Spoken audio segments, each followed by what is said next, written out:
عن عمر بن الخطاب رضی اللہ عنہ قال بینما نحن جلوس عند رسول اللہ صلی اللہ علیہ وسلم ذات یوم اذ طلع علینا رجل شدید بیاض الثیاب شدید سواد الشعر لا یرا علیہ اثر السفر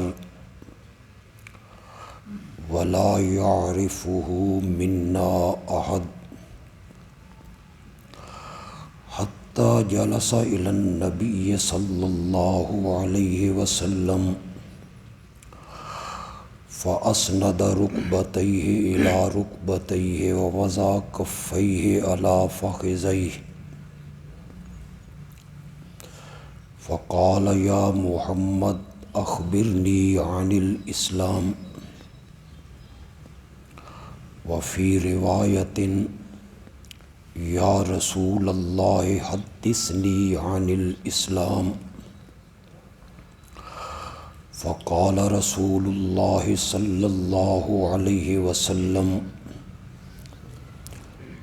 الإسلام أن تشهد أن لا إله إلا الله وأن محمد رسول الله وتقيم الصلاة وتؤتي الزكاة وتصوم رمضان وتحج البيت إن استطعت إليه سبيلا قال صدقت قال فعجبنا له يسأله ويصدقه إلى آخره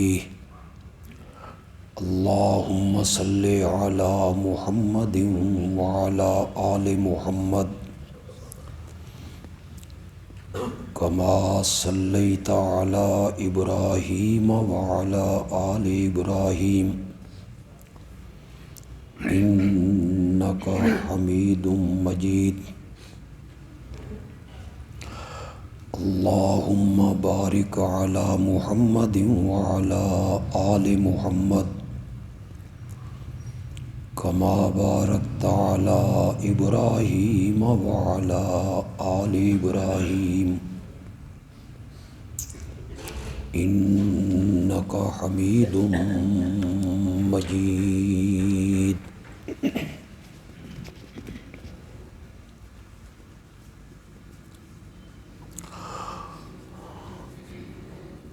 اس حدیث کا کچھ حصہ میں نے تلاوت کیا. اسے حدیث جبریل کہتے ہیں.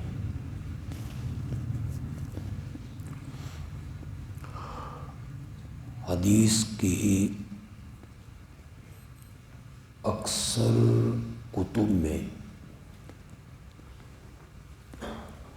اس حدیث کا تذکرہ ہے اور متعدد صحابہ اس حدیث کو روایت کرتے ہیں.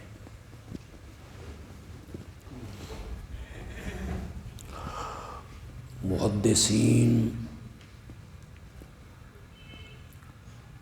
اس حدیث کو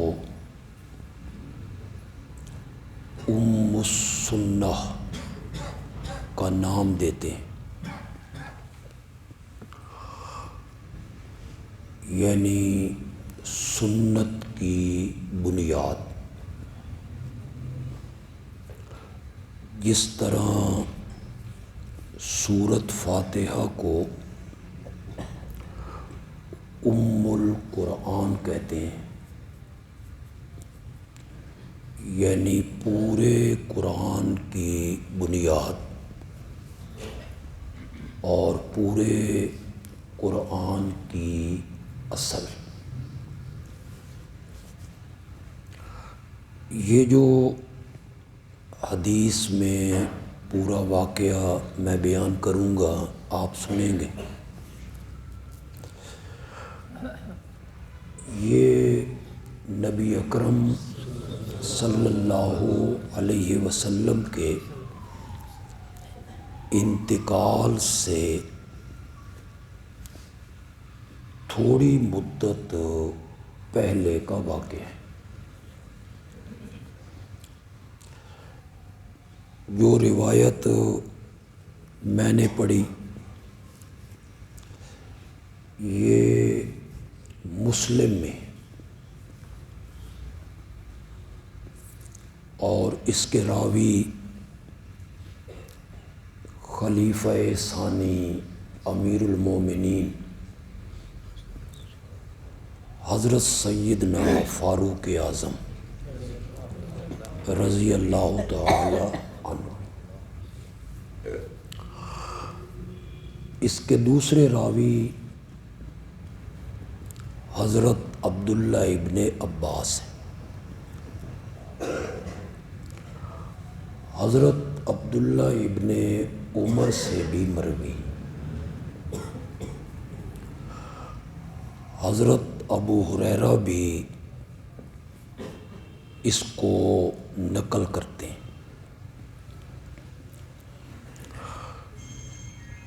روایت میں بیان کرنے میں کچھ الفاظ آگے پیچھے ہوئے۔ قرآن وحی مطلوب ہے، لفظ بھی اللہ کے ہیں، انہی لفظوں کو نبی اکرم نے ادا کیے، اور پھر صحابہ سے لے کے آج تک الفاظ وہی، حدیث بھی وہی ہے، وہی غیر مطلوب۔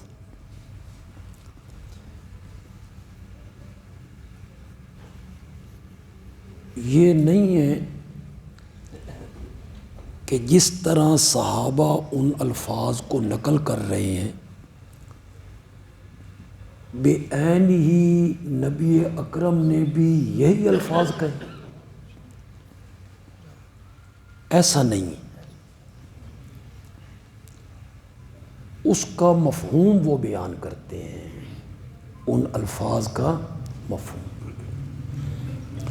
تو پھر روایات میں فرق آ جاتا ہے۔ یہ میں اب جو بیان کر رہا ہوں، جو الفاظ میں بول رہا ہوں، آپ میں سے 10 بندے باہر جا کے اپنے گھر میں جا کے ان الفاظ کو دہرائیں، بالکل اسی طرح دہرائیں گے جس طرح میں بول رہا ہوں؟ سب ایک جیسے دہرائیں گے؟ اس کو کہتے ہیں روایت بالمعنی،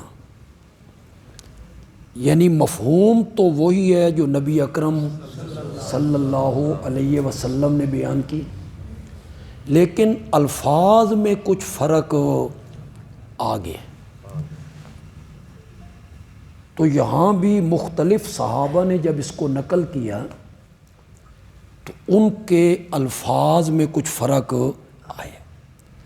مسلم میں کچھ الفاظ اور ہیں، بخاری میں اور ہیں، ترمذی میں اور ہیں۔ میں کچھ ذکر بھی کر دوں گا انشاءاللہ۔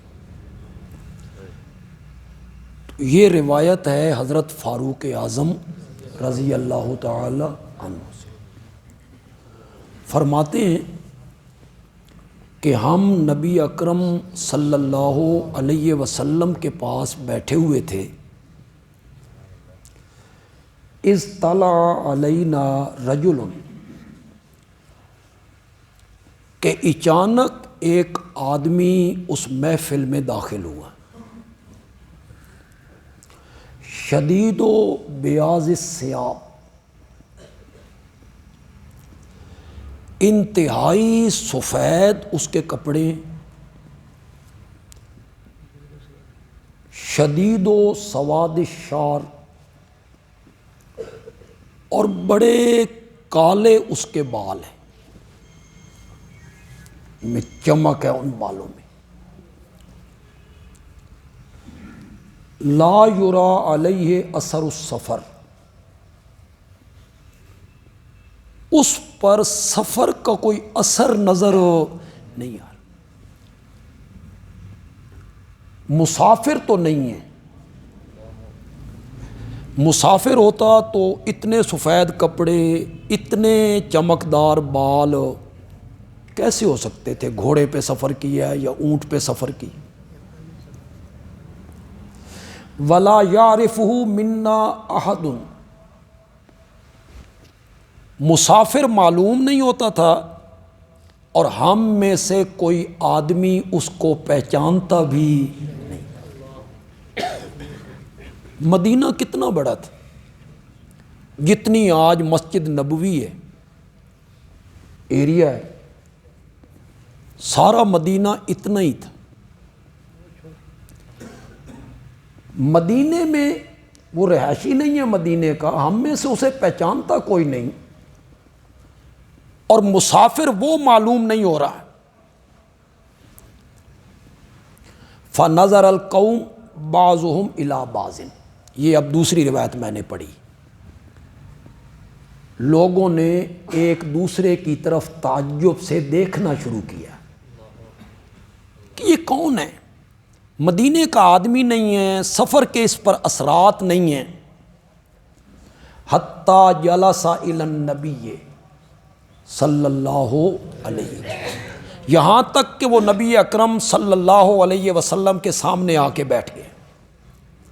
فاسند رکبتیہ الی رکبتیہ، اس نے اپنے دونوں زانوں نبی پاک کے زانوں کے ساتھ ملا دی۔ لگتا ہے کہ نبی پاک بھی اتحیات کی شکل میں بیٹھے اور وہ بھی سامنے آیا تو اتحیات کی شکل میں آپ کے زانوں سے زانوں ملا کے وہ بیٹھ گیا۔ وضع کفیہ علی فخذیہ، اس نے اپنے ہاتھ اپنی رانوں پہ رکھ لی، اور کچھ لوگوں نے مانا کیا کہ اس نے اپنے ہاتھ نبی پاک کی ران پر رکھ لی۔ باادب طریقے سے، جس طرح شاگرد ہوتا ہے، دو زانوں وہ آ کے بیٹھ گیا اور اس نے کہا یا محمد اخبرنی عن الاسلام، مجھے بتائیے اسلام کیا ہے۔ اور ایک روایت میں آیا یا رسول اللہ حدثنی عن الاسلام، اے اللہ کے رسول مجھے بتائیے، بیان کیجئے اسلام کسے کہتے ہیں۔ آپ نے فرمایا الاسلام ان تشہد اللہ الہ الا اللہ وان محمد رسول اللہ، اسلام اسے کہتے ہیں کہ تو اس بات کی گواہی دے کہ اللہ کے سوا کوئی عبادت کے لائق نہیں ہے، اللہ کے سوا کوئی معبود نہیں ہے، کوئی مسجود نہیں ہے، کوئی الہ نہیں ہے، اور اس بات کی گواہی دے کہ جس ہستی کا نام محمد ہے صلی اللہ، وہ اللہ کے رسول ہیں۔ یعنی شہادت الوہیت اور اقرار رسالت، وتقیم الصلاۃ، اور تو نماز کو قائم رکھ، وتؤتی الزکوٰۃ، زکوٰۃ کی ادائیگی کر، وتصوم رمضان، اور رمضان کے روزے رکھ، وتحج البیت، اور بیت اللہ کا حج کر اگر تو وہاں تک پہنچنے کی طاقت رکھتا ہے۔ وہاں تک پہنچنے کی طاقت سے مراد یہ ہے کہ آنے جانے کا جو خرچہ ہے بندے کے پاس یہ بھی ہونا چاہیے، اور جتنے دن اس نے وہاں رہنا ہے اتنے دنوں کے لیے گھر والوں کا خرچہ بھی ہونا چاہیے. اس بندے پر حج کیا ہو جائے گا؟ فرض ہو جائے گا. اگر تو وہاں تک پہنچنے کی طاقت رکھتا ہے نا تو پھر بیت اللہ کا حج 5 ارکان اسلام کے آپ نے ذکر کی. کلمہ شہادت 1، نماز 2، زکوٰۃ 3، روزہ 4، حج 5. ہمارے ہاں عام طور پہ نماز روزہ مشہور ہے، لیکن میرے آقا نے نماز کے بعد زکوٰۃ کا ذکر کیا. قرآن میں بھی اسی طرح ہے، اقیموا الصلاۃ وآتوا الزکوٰۃ. روزے کا نمبر اس کے بعد ہے، اسے چوتھے نمبر پہ ذکر کیا. اور حج کو تو میرے آقا نے 5ویں نمبر پہ ذکر کیا، تحج البیت. لیکن مزے کی بات یہ ہے کہ جس حج کو 5ویں نمبر پہ ذکر کیا اسی پر رب نے ثواب بھی زیادہ رکھا ہے، جو حج کا ثواب. میلے کچیلے کپڑوں میں الحج والسج، پسینہ بہہ رہا ہے، جون جولائی کا مہینہ ہے، نہانا نہیں ہے، صابن استعمال نہیں کرنا، خوشبو استعمال نہیں کرنی، پسینہ بہہ رہا ہے، میلا کچیلا آدمی ہے، عرفات میں یہ کھڑا ہے. اللہ فرشتوں کے جھرمٹ میں بیٹھ کر اس بندے پر فخر کر رہے ہیں کہ یہ میری محبت میں 2 چادریں باندھ کے آ گئے، پاؤں میں اس نے چپل پہن رکھے ہیں، سر سے یہ ننگا ہے. اس کا اجر کیا ہے؟ جو مقبول حج ہے، تو اس طرح واپس پلٹ جا گویا کہ آج تیری ماں نے تجھے جنم دیا. یہ تو کسی نماز پر یہ کوئی ثواب ہے کہ تو نماز پڑھ تو ایسے ہو جائے گا جیسے آج تیری ماں نے تجھے جنا؟ روزے پر، زکوٰۃ پر، کسی پر نہیں، صرف حج پر ہے. ذکر تو میرے نبی نے سب سے آخر میں کیا، اس کو 5ویں نمبر پہ کیا، لیکن اس کا اجر اور اس کا ثواب جو ہے، بدلہ، وہ بہت زیادہ ہے، بہت زیادہ ہے. کیوں؟ اس لیے کہ عبادت کی جو 3 قسمیں ہیں، قولی، بدنی، مالی. نماز میں 2 عبادتیں ہیں، بدنی، قولی. زکوٰۃ میں 1 عبادت ہے، مالی. روزے میں 1 عبادت ہے، بدنی. حج میں اللہ نے تینوں عبادتوں کو رکھا ہے. حج میں تینوں عبادتیں، پہلے مال خرچ کرنا پڑتا ہے، پھر جو مشقت ہوتی ہے، میں آپ کو ڈرانا تو نہیں چاہتا، اب تو بہت آسانیاں ہو گئی ہیں. جس زمانے میں ہم نے حج کیا تھا میں آپ کو بتا بھی نہیں سکتا.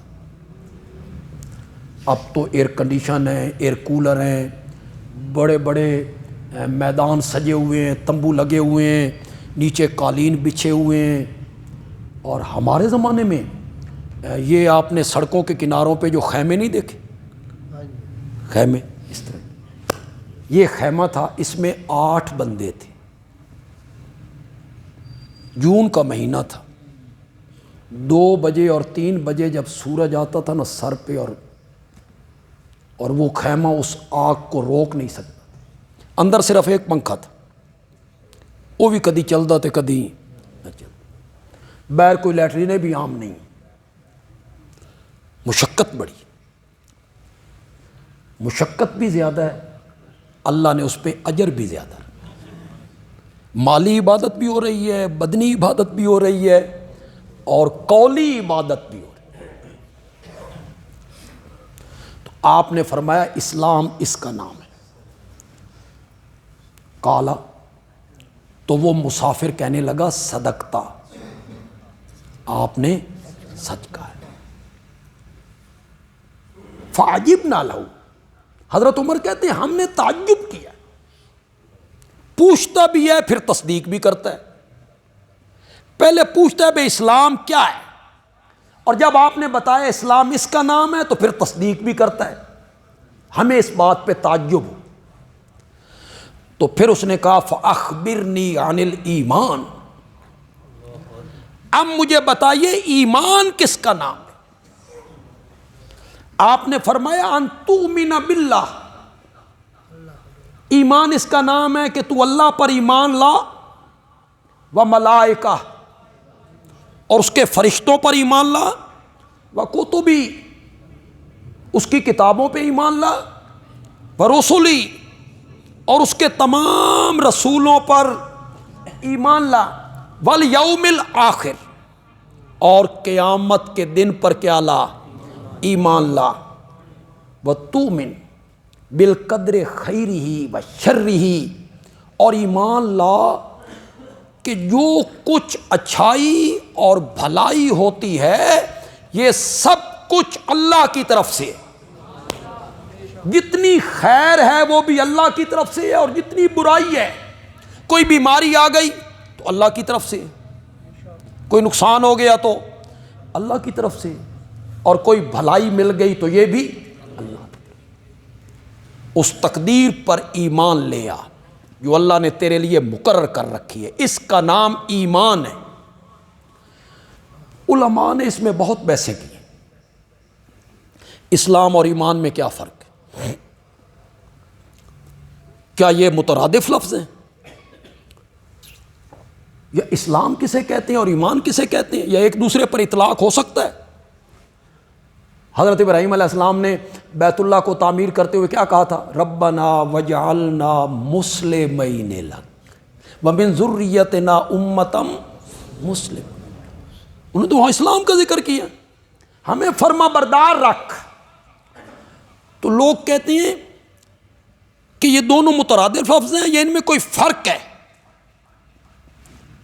جیسے نبی اور رسول، اب ایک جگہ پہ نبی اور رسول ایک نبی کے لیے اکٹھا آ گیا تو لوگ اس میں فرق کرتے ہیں، رسول وہ ہوتا ہے جو صاحب شریعت ہو، نبی وہ ہوتا ہے جو صاحب شریعت نہ ہو۔ میں نے کہا نہیں، یہ فرق کوئی فرق نہیں۔ قرآن ایسے نبیوں پر رسول کا اطلاق کرتا رہتا ہے، ایسے نبیوں پہ نبیوں کا اطلاق کرتا رہتا ہے جو صاحب شریعت نہیں ہوتے، وہ صاحب شریعت نہیں ہے لیکن ان پر نبی کا بھی اطلاق ہو گیا، رسول کا بھی اطلاق ہو گیا۔ تو اس میں بڑی بحث کی ہے لوگوں نے، بڑا آسان طریقے سے میں اس کو آپ کو سمجھا دیتا ہوں۔ کوئی فرق نہیں ہے نبی اور رسول، کوئی فرق نہیں۔ طالب علم خاص کر کے غور سے سنیں، جب وہ اللہ سے کلام لے رہا ہے نا تو وہ نبی ہے، اللہ اس پر وحی اتار رہا ہے تو وہ کیا ہے؟ نبی ہے۔ اور جب اللہ کے اسی پیغام کو لوگوں تک پہنچا رہا ہے تو وہ رسول ہے۔ کوئی دونوں میں فرق نہیں، اللہ سے لے رہا ہے تو نبی ہے، اور جب وہی بات لوگوں تک پہنچا رہا ہے تو رسول۔ اب میں آپ کو بڑا آسان طریقے سے سمجھا دیتا ہوں۔ ایمان کا تعلق باطن سے ہے، اندر سے۔ ایمان رکھ اللہ پر، کتابوں پر، نبیوں پر، فرشتوں پر، اچھی بھلی تقدیر پر، قیامت کے دن پر۔ ایمان کا تعلق انسان کے باطن سے ہے اور اسلام کا تعلق انسان کے ظاہر سے۔ نماز پڑھ، روزہ رکھ، زکوٰۃ دے، بیت اللہ کا حج کر۔ اسلام کا تعلق انسان کے ظاہر سے ہو گیا اور ایمان کا تعلق انسان کے باطن سے ہو گیا۔ تو اس مسافر نے کہا صدقتا، آپ نے سچ کہا۔ پھر وہ کہنے لگا فاخبرنی عن الاحسان، احسان کیا ہے؟ فاخبرنی عن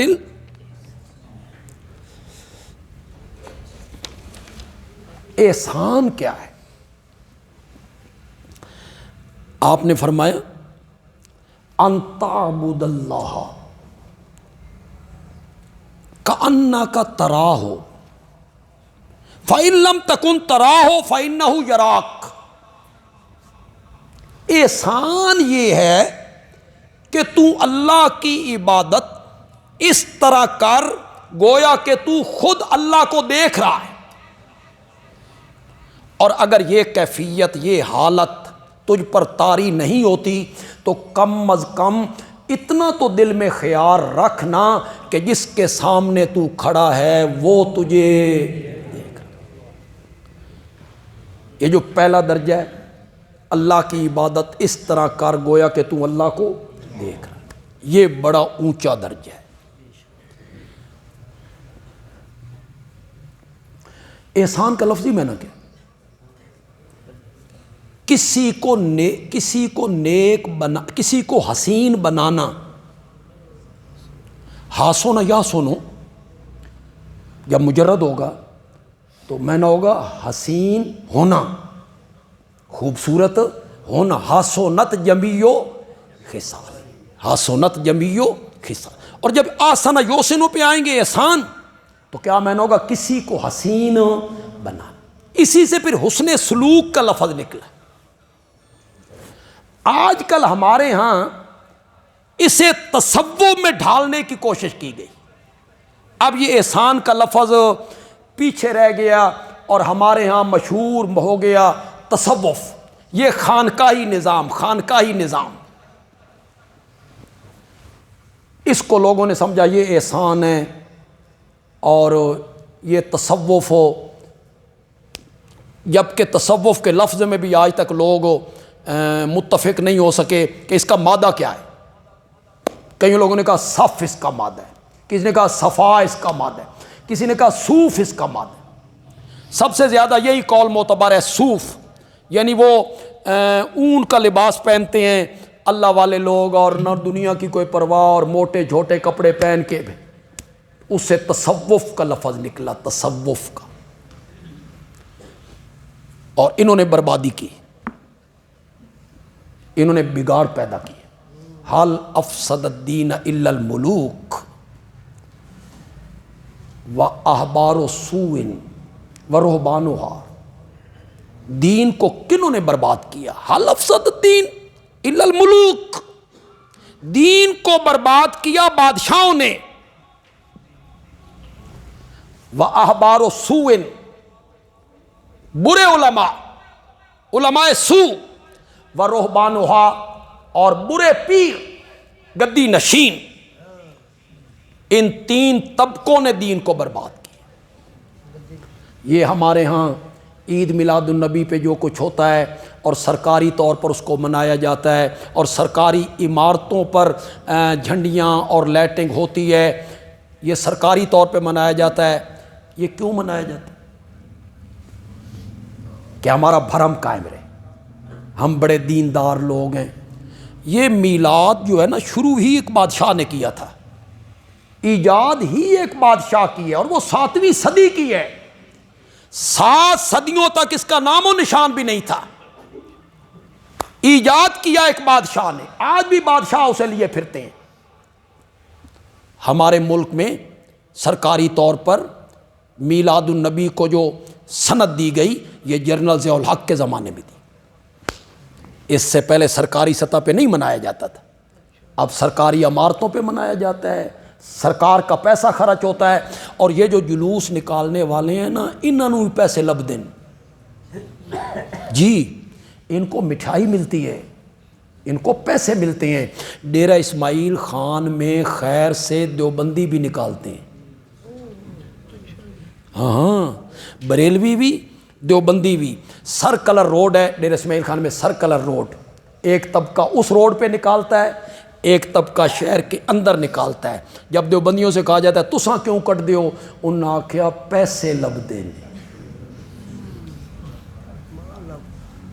حل افسد الدین الا الملوک و احبار سوء و رہبانها. دین کو برباد کیا ہے 3 طبقوں نے، ایک بادشاہوں نے، ایک برے مولویوں نے اور ایک برے پیروں نے. انہوں نے برباد کر کے رکھ دیا۔ علامہ اقبال نے بھی یہی کہا تھا، تیرا دل جو دھندلا ہو گیا ہے، تیرے دل کا آئینہ جو دھندلا ہوا ہے، اس کی وجہ کیا ہے؟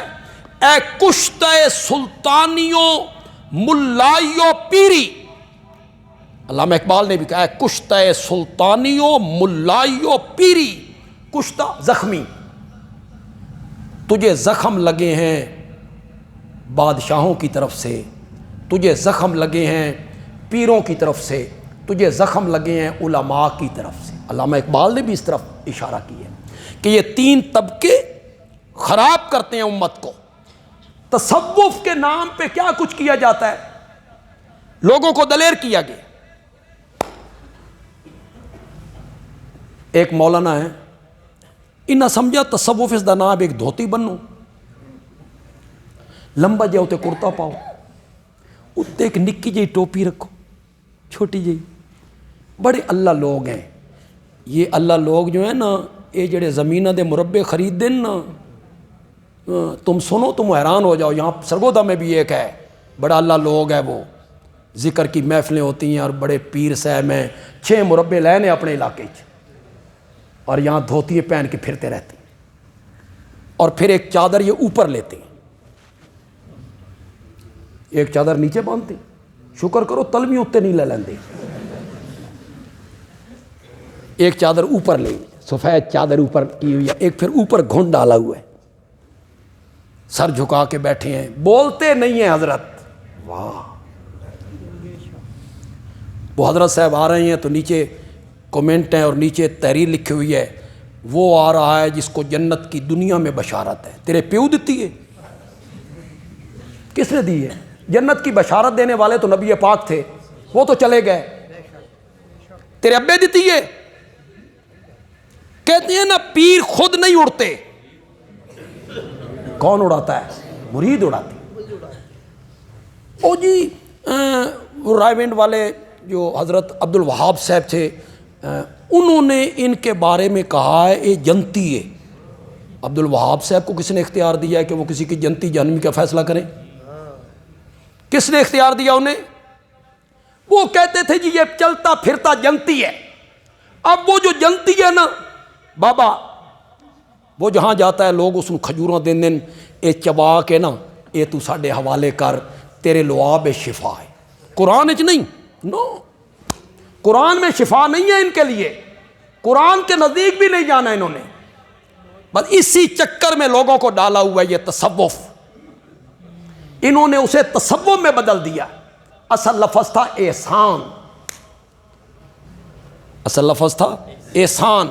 اب میں آپ کو بتا دیتا ہوں اسلام کیا ہے جو تیرے بدن پہ ظاہر ہو، سمجھو کہ نہیں سمجھے؟ اسلام کیا ہے جو تیرے بدن پہ ظاہر ہو، ایمان کیا ہے جو تیرے دل میں داخل ہو، تیرے دل میں داخل ہو، اور احسان کیا ہے جو تیرے دل کی گہرائیوں تک پہنچ جائے، تیرے دل کی گہرائیوں تک پہنچ جائے، یہ مرتبہ حاصل ہو جائے۔ اللہ کے سامنے کھڑا ہے اس نظریے سے کہ میں اللہ کو دیکھ رہا ہوں۔ فَإِن لَمْ تَكُنْ تَرَاهُ فَإِنَّهُ يَرَاكَ، اگر تو اسے نہیں دیکھ رہا تو کم از کم اتنی بات تو ذہن میں رکھنا کہ وہ تجھے، یہ تھوک کے حساب سے کرامتیں بیان کرتے ہیں، جھوٹی، اور جھوٹ بولتے ہیں سارے۔ بابا وہ کراچی والا، اس نے کہا جی جڑا اذان وچ نبی پاک دا نام سن کے انگوٹھے چومے نا اس دی نظر کمزور نہیں ہوندی۔ آپ 5 نمبر دی اینک لائی ہوئی سی، نال جڑے پوترے دوترے بھائی سے نا چھوٹے چھوٹے، انہاں بھی 7 نمبر دی لائیاں، کوئی بندہ آگے سے کہنے والا بھی نہیں بے تیری کیوں کمزور ہوئی ہے؟ جو دل میں آئے آپ کہتے چلے جائیں، لوگ آپ کی تصدیق کرتے چلے جاتے ہیں۔ لوگوں نے عقل کے معیار پہ کبھی نہیں تولنا، جھوٹ بولتے ہیں، جھوٹی کرامتیں بیان کرتے ہیں اور لوگ اس سے متاثر ہو جاتے ہیں۔ لوگ بیچارے کیا ہیں، ہمارے ہاں ایک غلام رسول تھا، قوم کا وہ نائی تھا، علماء کا خادم تھا، بڑا مواحد تھا. تو وہ کہتا ہے میں یہاں اترا، چنگی، پرانی چنگی ہوتی تھی یہاں، جہاں آج کل شفا اسپتال ہے، ملک اسپتال ہے، یہاں میں بس سے اترا تو میرے طبیعت بڑی میری خراب ہو گئی، چلنے کی مجھ میں سکت نہ رہی. وہ ایک تھیلا سا بڑا لٹکا کے رکھتا تھا، اس میں کوئی دوائیاں شوائیاں تھی. تو میں سڑک کے کنارے لیٹ گیا. تو لیٹ کے میں تھوڑی دیر کے بعد اللہ، ایک بندہ میرے سامنے آ گیا. بابا 2 آ گئے، 3 آ گئے، 4 آ گئے، 5 آ گئے. انہوں نے التجامہ شروع کر دیتی ہیں. یہاں ملک میں کیا ہے، پیر بننا کوئی مشکل ہے، پیری فقیری کرنی کوئی مشکل ہے؟ تصوف نہیں، احسان، کسی کو حسین بنانا، اپنے عمل کو حسین بنانا. اسلام کا تعلق بدن کے ظاہر سے ہے، ایمان کا تعلق وہ جب دل میں داخل ہو جائے. اور احسان کسے کہتے ہیں؟ جب وہ دل کی گہرائیوں میں اتر جائے. کالا، تو وہ مسافر کہنے لگا فَأَخْبِرْنِي عَنِ السَّاعَةِ، مجھے قیامت کے بارے میں بتائیے، قیامت کب آئے گی؟ میرے آقا نے جواب میں فرمایا مَلْ مَسْئُولُ عَنْهَا بِأَعْلَمَ مِنَ السَّائِلِ، مسئول جس سے پوچھا جا رہا ہے. وہ کون تھے؟ نبی پاک. سائل کون تھا؟ اور جبریل تو نہیں، ابھی تو کسی کو پتہ بھی نہیں ہے کہ جبریل ہے، ابھی تو مسافر ہے. بلکہ اگلے لفظ میں خود پڑھ دیتا ہوں، سمن طلقا، پھر وہ چلا گیا. حضرت عمر کہتے ہیں فلبثت ملیا، میں تھوڑی دیر حیران پریشان بیٹھا رہا. ثم قال علی، پھر نبی اکرم نے مجھے کہا یا عمر اتدری من السائل، تو جانتا ہے کہ یہ سائل کون تھا؟ میں نے کہا اللہ و رسولہ عالم، اللہ اور اس کا رسول بہتر جانتا ہے. فرمایا فإنہ جبریل اتاکم یعلمکم دینکم، یہ جبریل تھا تمہیں تمہارا دین سکھانے کے لیے آیا تھا.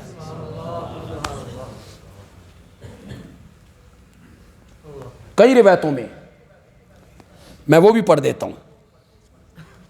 والذی نفسی بیدہ، مجھے قسم ہے اس ذات کی جس کے قبضے میں میری جان ہے، ما جانی کتو، کبھی بھی جبریل میرے پاس نہیں آیا مگر میں اس کو پہچان لیتا تھا، اور آج وہ آیا ہے تو میں اسے پہچان بھی نہیں سکا. خود نبی پاک نے یہ فرمایا ما جانی فی صورت الا عرفتہ، جبریل جس صورت میں بھی آیا میں نے اس کو پہچانا، غیر حاض صورہ، لیکن جو آج جس صورت میں آیا ہے نا تو میں بھی اس کو نہیں پہچانا. تو نبی پاک اسے کیا سمجھ رہے ہیں؟ دیہاتی، عام سائل سمجھ رہے ہیں میرے آقا. وہ پوچھتے ہیں قیامت کب آئے گی؟ میرے آقا نے کہا مل مسئول عنہا بِأَعْلَمَ مِنَ السَّائِلِ، مسئول جو ہے نا وہ سائل سے زیادہ نہیں جانتا، مسئول جو ہے وہ سائل سے زیادہ نہیں جانتا.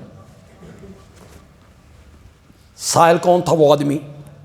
مسئول میرے آقا تھے. اگر میرے نبی کہتے نا میں نہیں جانتا تو ہو سکتا تھا پھر دن میں جبریل جانتا ہے. میرے نبی نے مدعی مکایا. میرے نبی نے فرمایا قیامت کی صبح تک جو سائل بھی کسی سے قیامت کے بارے میں سوال کرے گا وہ دونوں نہیں جانتے، نہ سائل جانتا ہے نہ مسئول جانتا. وہ میں نے جو کہا نا حل افسد الدین الا الملوک و احبار سوء ورہبانها، دین کو ہمیشہ فساد ڈالا دین میں، بادشاہوں نے، برے علماء نے۔ دیکھیے یہاں کیا فساد ڈالا، فساد یہ ڈالا کہ نبی پاک جبریل کو کہنا چاہتے ہیں میں تیرے تو زیادہ نہیں جاندا، تو بھی جاننا تے میں بھی جاننا۔ یہ ہے تماشے علماء سو کے، تو بھی جاننا میں بھی جاننا۔ تو بھی جانتا ہے قیامت کب آئے گی، جاننے میں تو اور میں دونوں برابر ہیں، میں کوئی تجھ سے بہتر نہیں جانتا، تو بھی جانتا ہے میں بھی جانتا ہوں۔ اگر یہی بات تھی تو آگے جو لفظ ہیں قالا فاخبرنی عن اماراتها، یا رسول اللہ اس دیاں کچھ نشانیاں تو دسو۔ یہ کہنے کی کیا ضرورت تھی، یہ پوچھنے کی کیا ضرورت تھی جبریل کو کہ یا رسول اللہ قیامت کی کوئی نشانیاں تو بتائیں۔ اور ایک روایت میں آیا، ایک روایت میں آیا جبریل نے کہا قیامت کب آئے گی، متی الساعۃ، قیامت کب آئے گی؟ تو میرے نبی نے جواب میں کہا فی خمس لا یعلمہن الا اللہ، قیامت کا علم ان 5 چیزوں میں ہے جس کو رب کے سوا۔ یہ میرے نبی نے کیوں کہا؟ اگر میرے نبی بھی جانتے تھے اور جبریل بھی جانتا تھا، وہ کیسے آیت آتی ہے جی؟ نہیں بغتتاً، بغتتاً وہ جواب میں آتا ہے یسألونک عن الساعۃ ایان مرساہا، تو اس کا جواب دیا اچانک آئے گی۔ بغتتاً کا کیا میں نے، اچانک آئے گی۔ سلم والی میں ایک مناظرہ ہوا تو مولوی صاحب نے وہاں یہی دلیل دی، انہوں نے کہا بغتے والے سال آئے گی۔ حل افسد الدین الا الملوک واحبار سوء ورہبانها، بغتے والے سال میں آئی۔ پتہ نہیں بغتے والا سال کیڑا ہوں، کچھ نہ کچھ بولنے کا، نہ ملا ہاں باشد کے چپ نہ شوا۔ مولوی ہوتا ہی وہ ہے جو چپ نہ کرے، کوئی نہ کوئی بات کرتا رہے۔ تمام محدثین نے لکھا ہے، ابن حجر اٹھائیے، عینی اٹھائیے، جتنے بخاری کے شارح ہیں اٹھائیے، تمام محدثین نے لکھا مل مسئول عنہا بعالم من السائل کا معنی ہے عدم علم میں، عدم علم میں ہم دونوں کیا ہیں برابر، جس طرح تو نہیں جانتا میں بھی نہیں جانتا۔ شیخ عبدالحق محدث دہلوی جنہوں نے مشکات کی شرح لکھی فارسی میں، انہیں کیا لکھا؟ من و تو برابریم در نادا نستنیا، میں اور تو برابر ہیں اس کے نہ جاننے میں، اس کے نہ جاننے۔ وہ 5 چیزیں جن کو اللہ کے سوا کوئی نہیں جانتا، وہ سورۃ لقمان کے آخر میں، اگلے جمعے کا ہمارا وہ موضوع ہے انشاءاللہ، اگلے جمعے میں اس کو تفصیل سے بیان کروں گا۔ وہ سورۃ لقمان کی آخری آیت ہے، 5 چیزیں، قیامت کا علم ان 5 چیزوں میں ہے جن کو اللہ کے سوا کوئی نہیں جانتا۔ تو اس نے کہا فاخبرنی عن اماراتها، کوئی نشانیاں تے دسو۔ آپ نے فرمایا ان تالد الامۃ ربتہا، جب لونڈی اپنی مالکہ کو جنے، جب لونڈی اپنی مالکہ کو جنے، کیا میں نا ماں کے ساتھ لونڈیوں والا سلوک ہو، اور یہاں مالکہ کا لفظ ہے۔ بیٹیاں عام طور پر زیادہ فرما بردار ہوتی ہیں، بیٹیاں عام طور پر ماں باپ کے سامنے اونچی آواز سے بات نہیں کرتی، ان کی فطرت ہے ماں باپ کا احترام کرتی ہیں، ماں باپ کا کہا مانتی ہیں، بیٹیاں زیادہ مانتی ہیں۔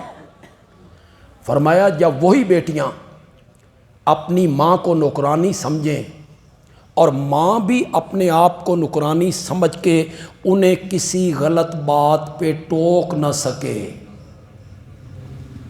بولو پوری ہوئی ہے کہ نشانی کے کونی؟ جب ماں باپ اپنی اولاد کو ٹوک نہ سکیں، غلاموں کی طرح رہیں، جب لونڈی اپنی مالکہ کو جنے، وان ترل حفات العرات العالۃ ریاشا، اور جب تو دیکھے ننگے بدن ننگے پاؤں بکریوں کے چرانے والے محتاج یتطاولون فی البنیان، وہ عمارتیں بنانے میں اور کوٹھیاں بنانے میں ایک دوسرے کا مقابلہ شروع کر دیں،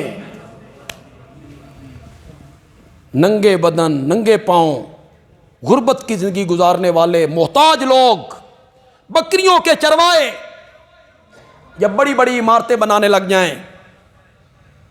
ایک روایت میں آیا، یہ حضرت ابن عباس کی روایت ہے کہ جبریل نے 5واں سوال بھی کیا تھا، حضرت عمر کی روایت میں نہیں ہے، حضرت ابن عباس کی روایت میں 5واں سوال کیا تھا، من اصحاب الشاء الحفات، یہ ننگے بدن بکریوں کے چروائے محتاج کون ہے؟ میرے آقا نے فرمایا العرب، کون ہے؟ عرب۔ آج سے 150 سال پہلے چلے جائیے، 100 سال پہلے چلے جائیے، سعودی عرب میں کچھ بھی نہیں تھا،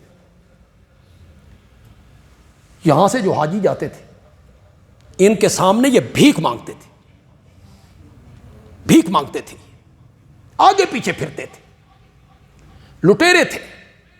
مکے سے مدینے جب اونٹوں پہ سفر ہوتا تھا تو یہ باقاعدہ لوٹتے تھے قافلوں کو۔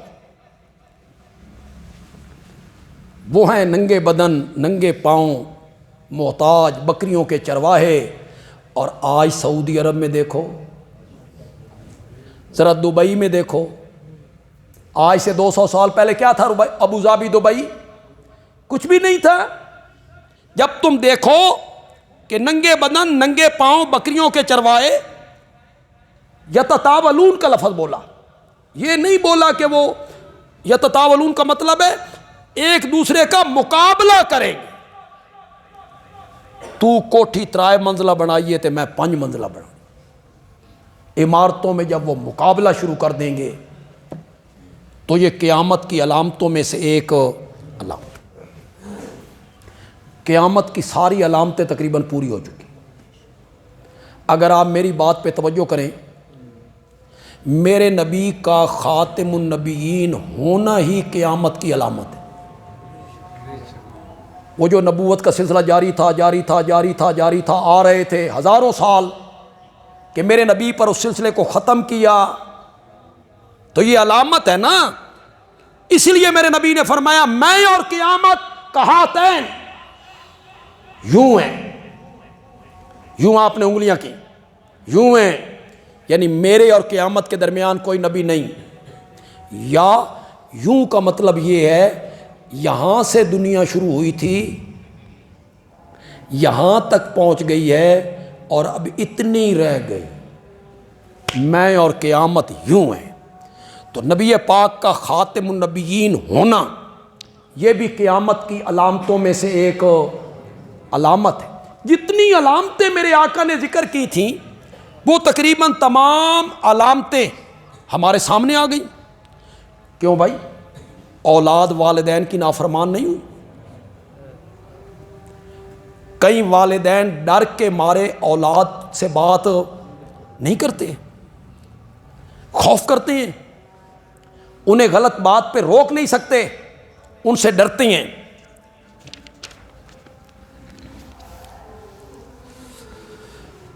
یہ تمام حدیث میں نے آپ کو سنائی۔